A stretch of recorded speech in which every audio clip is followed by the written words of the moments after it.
If Chevy wasn't the cheapest option on the market, would it still be a good buy? Let's find out. I borrowed this truck from Seiner Chevrolet here in Salt Lake City. It is available for sale. Let's go ahead and check out the window sticker so we can see the pricing and options on this build. At the very top is the description with the colors.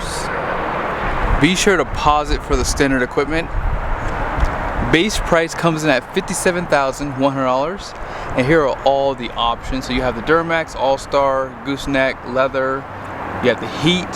There's a lot of nice features. Be sure to pause. I'm not gonna read off everything. This one has a remote start, Z71 off-road, and the clearance lights are $55, which is a no-brainer. Destination comes in at $1995 with a total price of $75,250. $75,000. Now the base price of the LT did go up by $700. So for some people that is a big jump. The good news is you can now get front and rear parking sensors, which is a really nice update. Now the only downside on the front end of this truck is the halogen headlights, and let's unpack that really quickly. On the front end there is a camera with a sprayer right here, and that's a big deal for 75 grand. So you have the 360 camera view and the front parking sensors. That's going to make parking this truck and just maneuvering it a lot easier for people who aren't used to driving something this big. Now as far as the fog lights go, they are LED down below, and you have the black recovery hooks. GM is pretty good at giving you active grille shutters, which is going to help with aerodynamics. And then off to the side, I don't really show this because most people already know that it's there.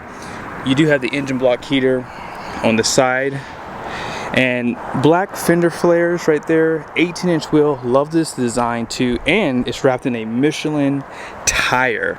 LT 275 7018, 3,640 pounds of capacity, 80 psi. Fabric material up front, and you do have independent front suspension. Here are the mirrors. They do provide the lighting on the front end, and you have your turn signals right there. More cameras down below, and then you do have blind spot monitoring. Another light here is for backing up your trailer. Painted door handles and smart key system. Am I making a case for the price point? If you think back 10 years, right? You couldn't really get half the stuff you're gonna see on this truck. Biggest thing is the 360 camera view. Parking sensors, you know, you would get them in the back as an option, but smart key system, not so much. So this truck does have the 8-foot bed. You guys can see the steps on the front and rear of it. Now you would think with this larger bed it would give you a bigger fuel tank like Ford does, but unfortunately nope, still 36 gallon, 7 gallon. No option of a 50 gallon fuel tank even in 2025. Out back you guys see your suspension with the 3500. They do give you 5 leads in the main pack and 2 overloads. No wheel well liner, and it's not even available, so you can get it as an accessory aftermarket. Rancho shocks, and those are front and rear too. Out back you do have incandescent bulbs in these taillights here. Rear parking sensors, class 5 hitch, and they do give you the 2 camera inputs for a trailer. This would be probably a good truck for like a full-time RV or two. Camera and light. And this does have a power tailgate.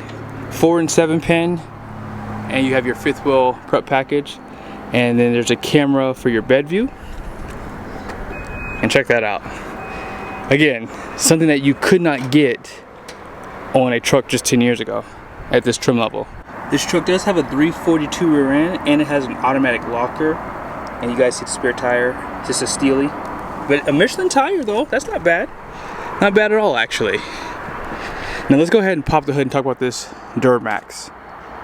A lot of people forget that this truck has 3 powertrain options. The first one being you have the 6.6 gas, which comes standard, and that's going to have the 10-speed stamp-approved Allison behind it. Up next is this option. This is the 6.6 Duramax. It's going to have 470 horsepower, 975 pound-feet of torque, and it has that 10-speed stamp-approved Allison behind it.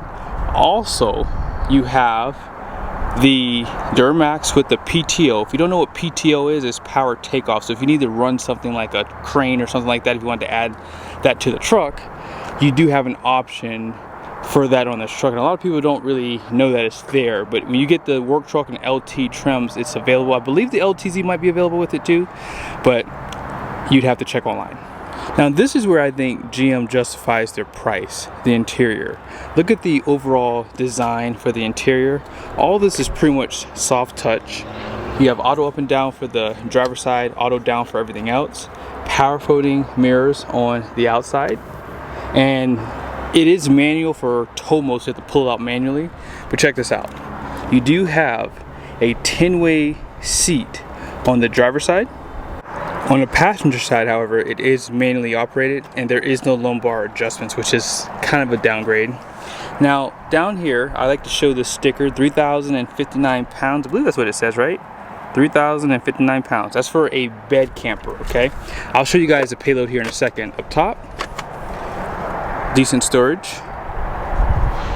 And all this is wrapped in a soft material. I won't call it leather, it's probably like leatherette, more or less. And they do provide a grab handle right there.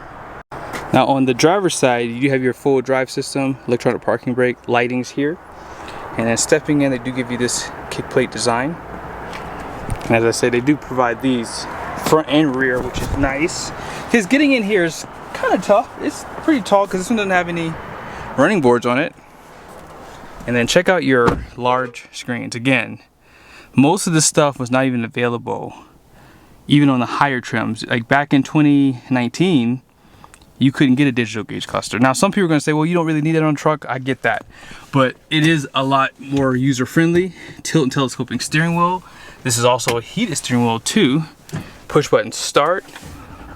So yes, for the amount of features you're getting, I think the $75,000, if you get a discount, you can get it probably just under 70 grand. So for this climate, for the market, I think that this is still one of the best trucks. If it was more money, I wouldn't say that it would be the better one, because there are a few things that I would like to see, and I'm going to go ahead and pick it apart right here. Let's talk about it.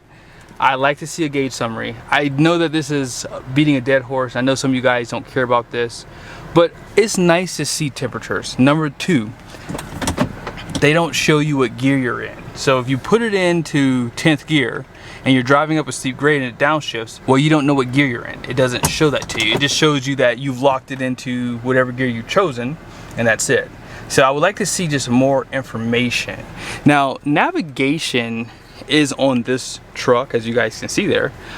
That is something you have to pay for down the road. That's something else that they should definitely change. I think that just 10 years ago, you can get navigation on a truck and it was standard. You didn't have to pay for it.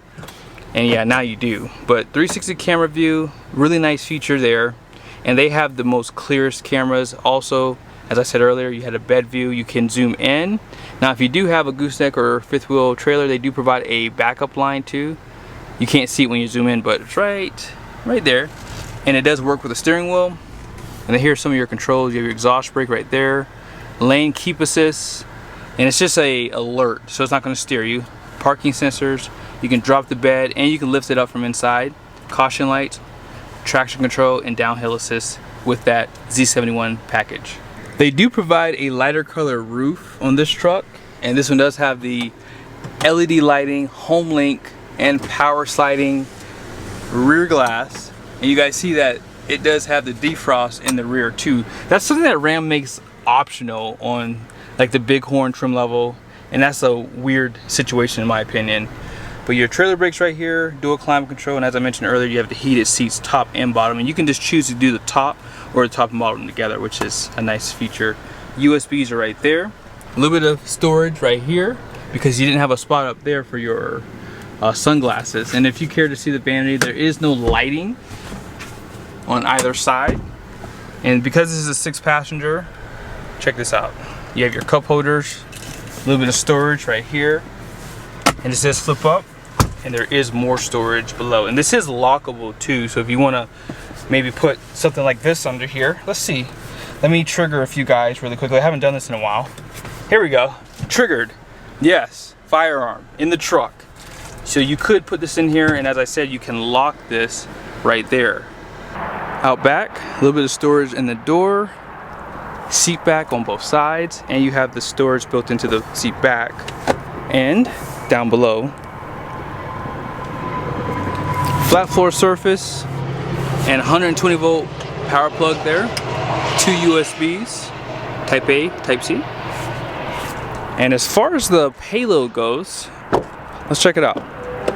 Starting with the axles, up front 6,000, rear is 7,250, and gross fuel weight rating is going to be 12,250. That is 150 pounds higher because of the long bed.